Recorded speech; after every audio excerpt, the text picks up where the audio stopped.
Você está assistindo a um corte do podcast de Mingau. Para acompanhar o episódio completo, basta acessar o primeiro link da descrição ou do comentário fixado. Terópodes como criolofossauros, dilofossauros e outros mais tinham cristas na cabeça. Para que serviam essas estruturas? Cara, essas estruturas que são bem aberrantes, né? A gente vai ter aí o dilofossauro com aquela crista dupla em formato de V na cabeça, né? Recentemente, acho que foi em 2020, teve uma redescrição dos dilofossauros e aí a galera viu que a crista era ligeiramente diferente daquilo que se propunha.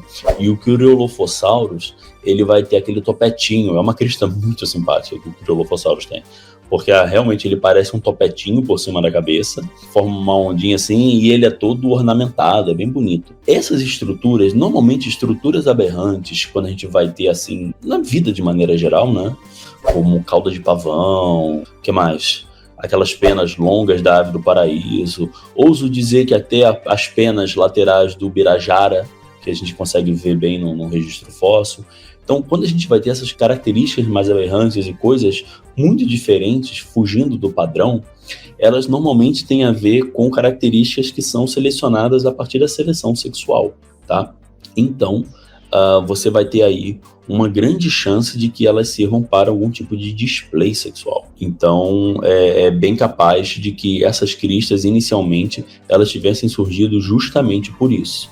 Então, a minha opinião e assim, a minha aposta é que elas deviam ser as coisas mais lindas do mundo, super coloridas, irrigadas, com bastante veia, vasos sanguíneos, para os bichos mudarem aquilo lá de cor.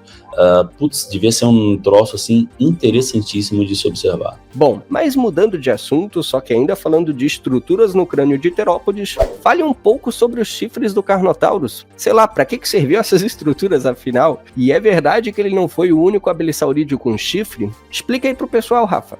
Cara, quando a gente pensa em chifre, a primeira coisa que vem na nossa cabeça é que o bicho dava a cabeçada e batia um no outro, né?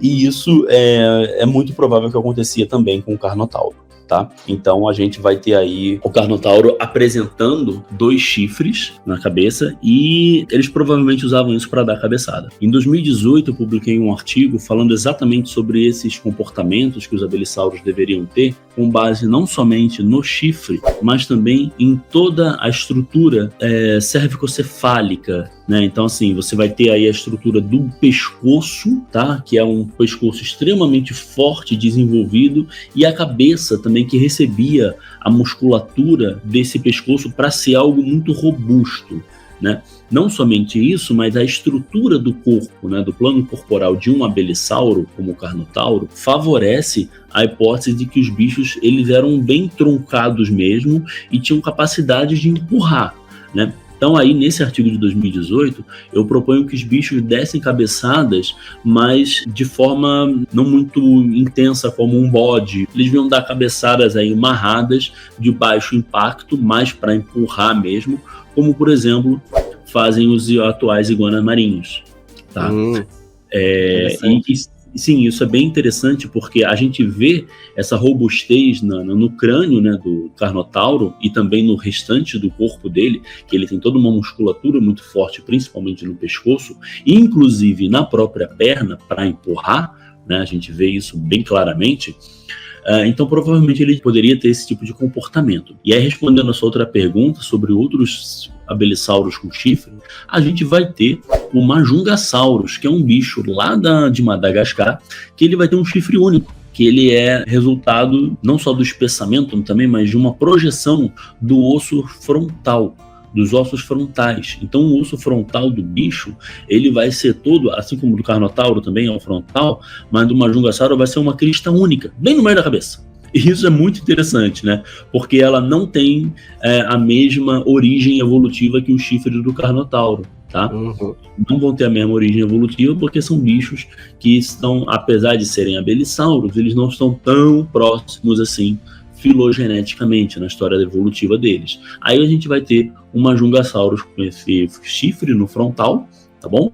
E outros abelissauros a gente vai ter todo um espessamento dessa parte craniana, da parte do teto craniano deles. Assim como o Carnotauro, o Majungasauro também vai ter essa estrutura cérvico-cefálica e todo o aparato esquelético para receber músculos extremamente poderosos que podiam propiciar que o bicho desse cabeçada. Então, assim, devia ser super comum você estar no período Cretáceo, num lugar semiárido, como, sei lá, aqui a Bacia ao Bauru, por exemplo, e de repente você tá aí vendo uns saurópodes, sei lá, um Monstro Poseidon, ou alguma coisa assim, Bauru Titã, Uberaba Titã, um dinossauro saurópode desse, e vem alguns abelissauros, como o Curupi ou o próprio Thanos, vindo pela lateral e dando cabeçada no bicho para tentar desestabilizar. Ou de repente 2 machos brigando por uma fêmea, os bichos ficando dando cabeçada entre si, empurrando com a cabeça um com o outro até desestabilizar e o outro cair. Então acho que isso deviam ser cenas muito comuns durante o período Cretáceo, aqui, principalmente no hemisfério sul. Legal. É possível que o chifre do Carnotaurus fosse até maior do que ele é no crânio, né, no preservado. Uma prolongação córnea, alguma coisa assim, né? Com certeza. Você vai ter uma pele, uma escama bem mais dura ocorrendo nessa região do teto craniano, só que aí quando chega em bichos como o Carnotauro, você tem provavelmente, sim, uma cobertura córnea. E isso no Carnotauro, no Majungasaurus, e aí esses chifres eles deviam ser mais prolongados mesmo, que já eram grandes, né? Só que quando você olha o chifre, você vê que tem vários sulcos de neuros vasculares. Então ali provavelmente devia sim se inserir alguma superfície córnea que devia fazer com que o chifre do bicho fosse mais avançado.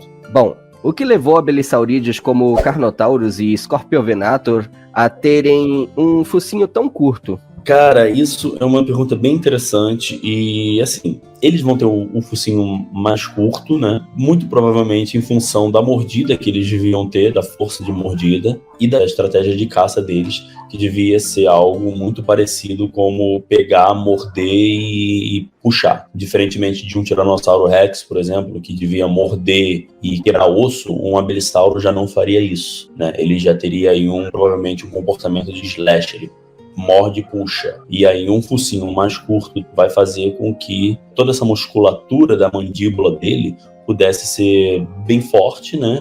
E fazer o movimento de abrir e fechar a mandíbula mais rápido possível.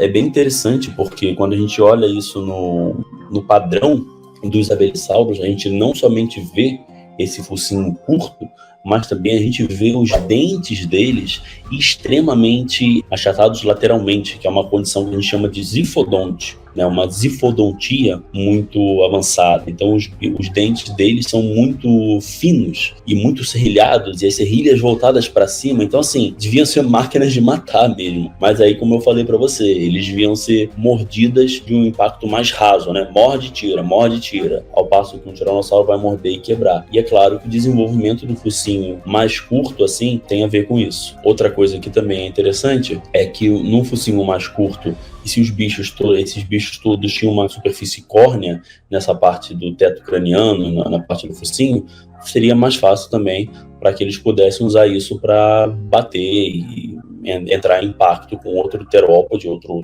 abelissauro, ou até mesmo com uma outra presa. Mas isso tudo é exatamente o porquê, aí são essas hipóteses que eu falei para ti. Uhum.